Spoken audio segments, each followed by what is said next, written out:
In the quiet heart of Murang'a County, Kenya, a chilling mystery began to unfold in November 2016. It was a story that would expose betrayal, a meticulously planned murder, and a relentless quest for justice.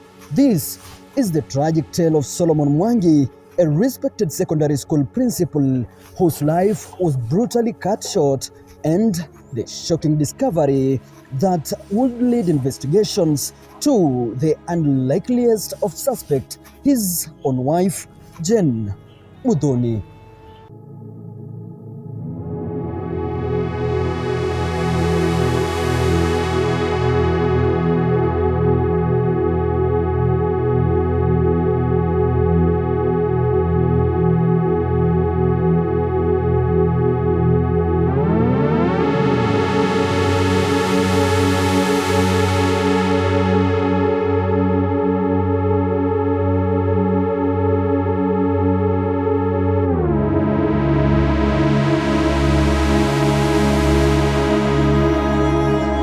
On November 7, 2016, Solomon Mwangi, the principal of Kiru Boys Secondary School, failed to appear for a crucial task at Ministry of Education offices in Murang'a Sub-County at Murang'a East. All principals gathered there early in the morning collecting KCSE examination papers. To be sure that the exams go on tomorrow smoothly and without any interruption. At the moment, Murang'a was at site such that they had a guest who was the then Minister of Education, Dr. Fred Matiang'i, for the official launch of the exercise at Murang'a County. It is performance, not presence, that will determine mobility as we move forward. On the process, the officials noticed the Kiru Boys principal was missing in the exercise of picking the exams.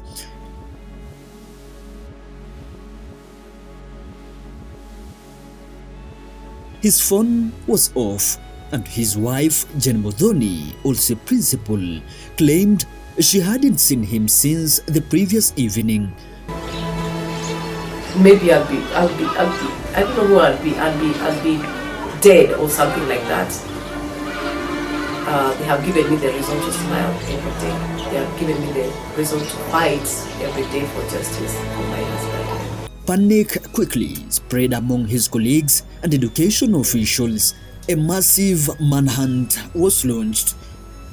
On the third day, we organized a search. We went to Kiru and we met at the chief's office.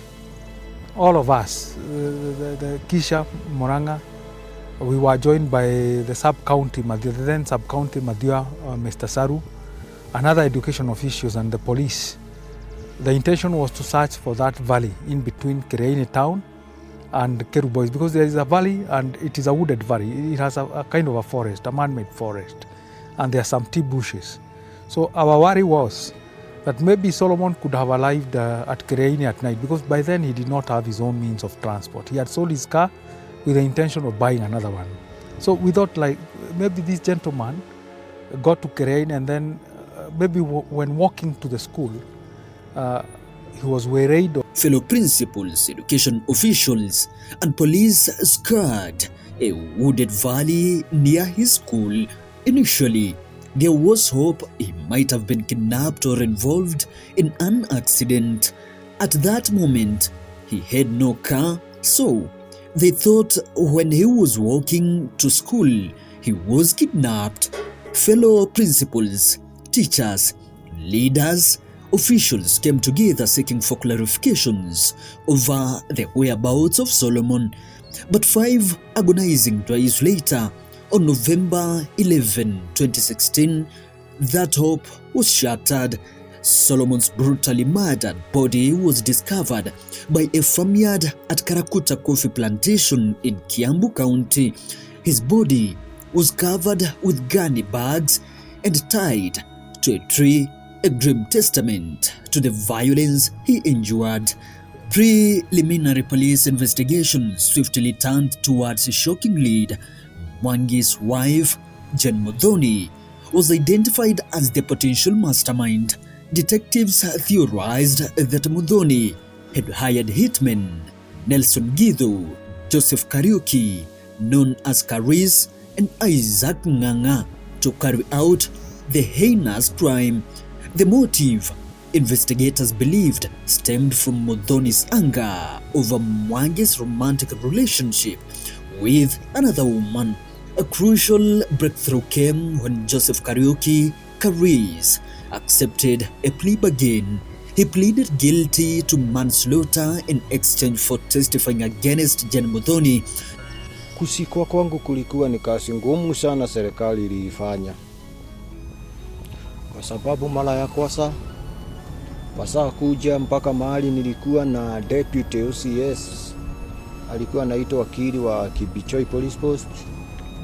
Kwa sababu mimi nilikuwa najua iko ngoli, na waona vile wanakuja, Kiru akakosea akaniambia simama. Mimi nikajipa shughuli, kapiga risasi hapo, akanikibisa, hakuniweza. Makosa yenye nilifanya ni moja tu.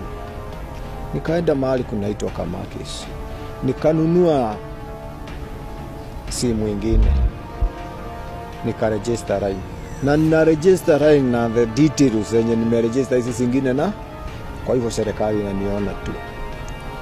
Okay, nikiwa pale Kamakis kukula kidogo, kasimu ikafurasiwa, haina namba. Nikaona hii inafuatwa tu, nikaacha hapo kwa meza. Tulipitana na serikali kwa mlango, sikusikia. Kaenda tena nikanunua ingine, nikaregister na the same ID. Nilikuwa nakaa pale Murang'a hapo Ngoma Tupu kwa Kole hapo hivyo juu.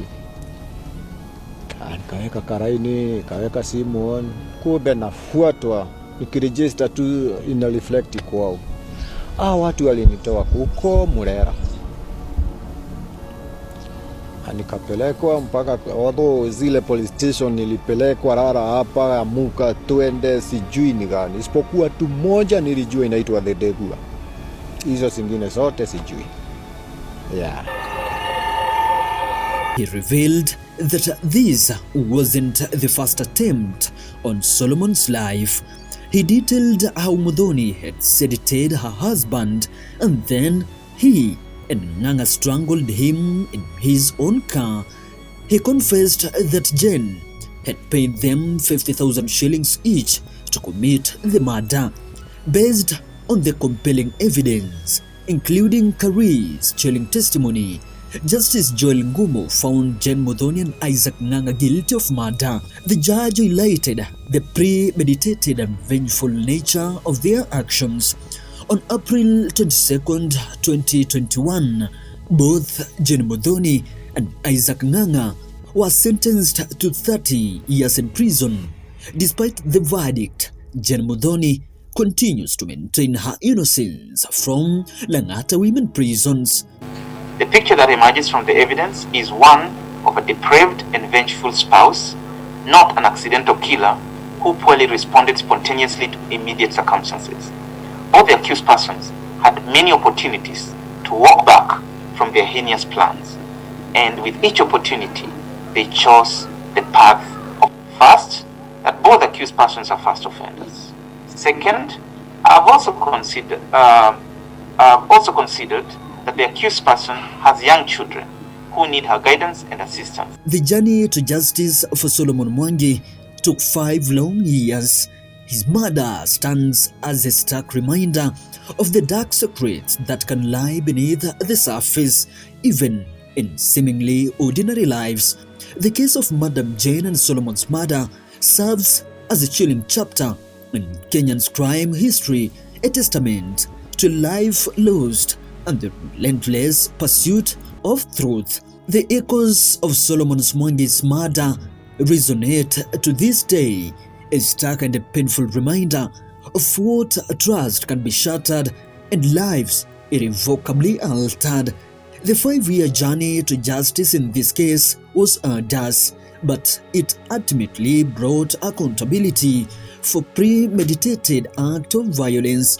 The story of Madam Jane and Solomon's murder forces us to confront the darkest aspects of human nature and the tireless efforts of those who seek the truth. We hope this deep dive into the case has provided clarity and insight into the complexities of crime and justice. Thank you for joining us on Malingam Swahili Crime Stories for this special segment on Madam Jane and Solomon's murder.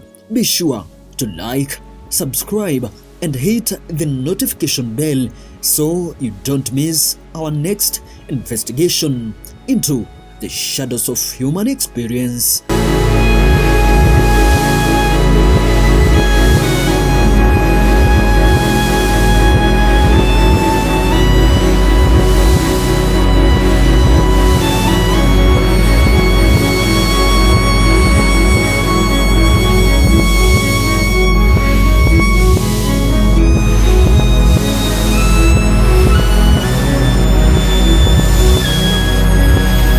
The echoes of Solomon Mwangi's murder resonate to this day, a stark and a painful reminder of how trust can be shattered and lives irrevocably altered.